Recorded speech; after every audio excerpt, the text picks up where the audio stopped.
इधर New York times में खबर छपने के बाद कांग्रेस ने एक बार फिर सरकार पर हमला बोला है। कांग्रेस ने कहा है कि जासूसी कांड में पीएम मोदी शामिल हैं।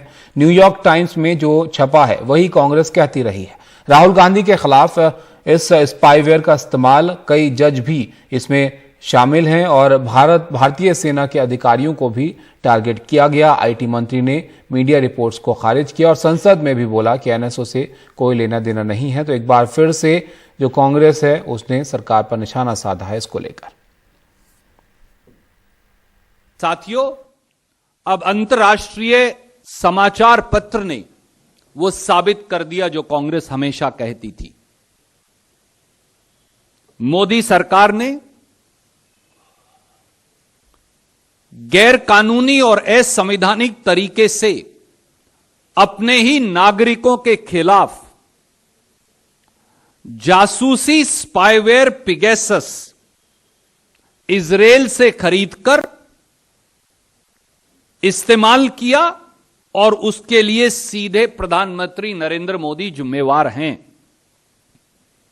यह प्रजातंत्र का अपहरण है और देशद्रोह है। 5 सत्य अब सामने हैं। नंबर 1, मोदी सरकार ने साल 2017 में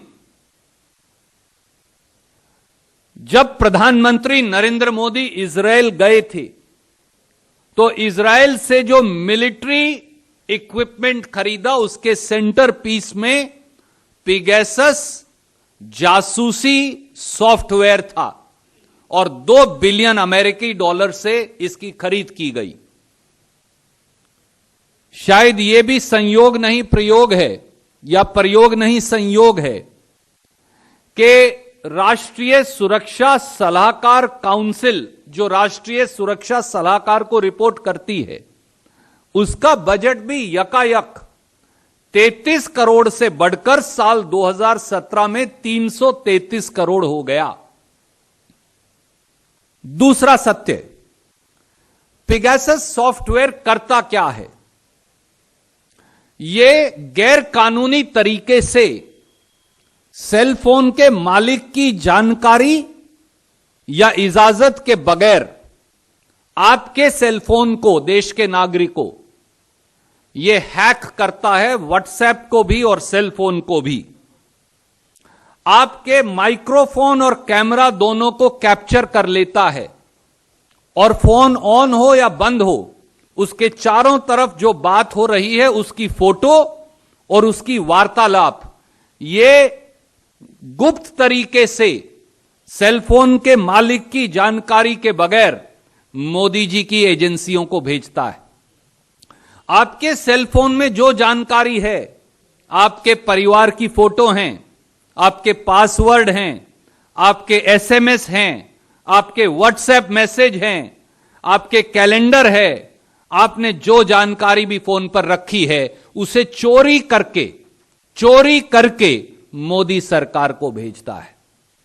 यही नहीं, आपकी जानकारी के बगैर सेल फोन में कोई भी जानकारी जो आपके खिलाफ इस्तेमाल हो सकती है उसे गुप्त तरीके से चोर दरवाजे से अंदर डाल देता है ताकि फिर सेलफोन के मालिक से वो बरामद हो और उसकी सजा हो जाए।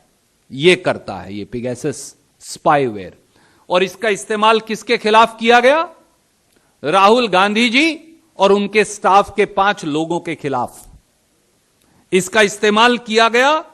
पूर्व प्रधानमंत्री देवेगौड़ा जी के खिलाफ, पूर्व मुख्यमंत्री सिद्धारमैया जी, कुमार स्वामी जी, भाजपा की मुख्यमंत्री, पूर्व मुख्यमंत्री वसुंधरा राजे सिंधिया जी के खिलाफ, भारत सरकार के मंत्री, कैबिनेट मंत्री प्रहलाद सिंह पटेल जी और उनकी धर्मपत्नी के खिलाफ, मौजूदा आईटी मंत्री वैष्णव जी और उनकी धर्मपत्नी के खिलाफ, प्रवीण तोगड़िया जी के खिलाफ, स्मृति ईरानी जी के ओएसडी के खिलाफ और न जाने और किस किस के खिलाफ।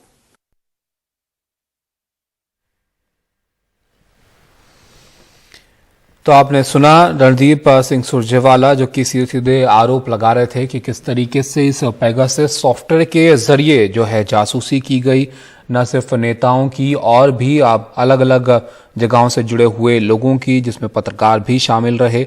और अब एक नया विवाद जो है वो इस नई रिपोर्ट के बाद खड़ा हो गया है। न्यूयॉर्क टाइम्स में जो खबर छपी है उसमें दावा किया गया कि 2017 में एक भारी भरकम डील जो मिसाइल सिस्टम की हुई, उसके अलावा पेगासस को भी खरीदा गया। इससे पहले न सिर्फ जो एनएसओ कंपनी पेगासस को बनाती है वो, बल्कि भारत सरकार भी इस बात से जो है इनकार करती रही है कि किसने खरीदा या नहीं खरीदा, ये स्थिति साफ नहीं थी। लेकिन अब इस रिपोर्ट में दावा किया गया है तो जाहिर है सरकार एक बार फिर से निशाने पर है कांग्रेस के और विपक्षी पार्टियों के। हमारे साथ उमा शंकर सिंह हमारे सहयोगी जुड़ गए हैं।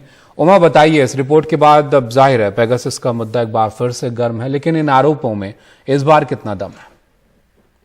ये देखिए, कांग्रेस पार्टी लगातार इस सवाल को उठाती रही है और जैसा कि अभी अभी जो रणदीप सिंह सुरजेवाला कांग्रेस के जो मीडिया इंचार्ज हैं और जो राज्यसभा में नेता हैं मल्लिकार्जुन खड़गे विपक्ष के नेता, उन्होंने एक संयुक्त प्रेस कॉन्फ्रेंस की है। उसमें साफ तौर पे ये कहा है कि इस मुद्दे पर जिस भी तरीके के सवाल पूछे गए उसको लेकर सरकार ने झूठ बोला, यहां तक कि संसद में भी झूठ बोला। जब पूछा गया कि क्या इस तरह की कोई खरीद फरोख्त हुई है जो एनएसओ कंपनी है उससे, तो इसको लेकर आईटी मिनिस्ट्री की तरफ से जवाब आया कि ये बेबुनियाद है, ऐसी कोई खरीद फरोख्त नहीं हुई। साथ ही कांग्रेस पार्टी इस बात का भी जिक्र कर रही है कि सुप्रीम कोर्ट में जब ये मामला गया तो वहां पे भी सरकार की तरफ से गलत एफिडेविट दिया गया, गलत हलफनामा दिया गया कि इस तरह की कोई खरीद नहीं की गई। लेकिन अब जिस तरीके से न्यूयॉर्क टाइम्स में एक इन्वेस्टिगेटिव रिपोर्ट आई है, उसने सरकार की कलई खोल दी है, ये कहना है कांग्रेस पार्टी का। और अब कांग्रेस पार्टी चाहती है कि सरकार फिर, क्योंकि संसद का सत्र शुरू होने वाला है, बजट सत्र, कांग्रेस पार्टी संसद के फ्लोर पे ये सवाल फिर से सरकार से पूछेगी। और कांग्रेस पार्टी का ये भी कहना है कि वो चाहेगी कि सुप्रीम कोर्ट भी इस रिपोर्ट का संज्ञान ले और सरकार से जो उन्होंने गलत एक हलफनामा दिया उसको लेकर सवाल पूछे। तो जाहिर सी बात है कि न्यूयॉर्क टाइम्स की इस रिपोर्ट ने एक नया हथियार दे दिया है कांग्रेस पार्टी को। आपको याद होगा ताबिश की मानसून सत्र के दौरान कांग्रेस पार्टी ने कई दिनों तक संसद का सत्र इस मुद्दे पर भी नहीं चलने दिया था और राहुल गांधी जो है वो उन्होंने आकर मीडिया से बात करते हुए ये कहा था कि एक देशद्रोह है। और आज भी कांग्रेस पार्टी सीधे सीधे प्रधानमंत्री मोदी को इस खरीद के लिए और इसके गैर कानूनी इस्तेमाल के लिए प्रधानमंत्री मोदी को जिम्मेदार ठहरा रही है और ये इसे सीधे सीधे देशद्रोह से जोड़ रही है, कह रही है कि प्रजातंत्र का अपहरण है और ये देशद्रोह है। ताबिश। शुक्रिया उमा आपका सब जानकारी के लिए। तो एक बार फिर से कांग्रेस पार्टी इस मामले को लेकर सरकार पर निशाना साध रही है और इसको देशद्रोह बता रही है।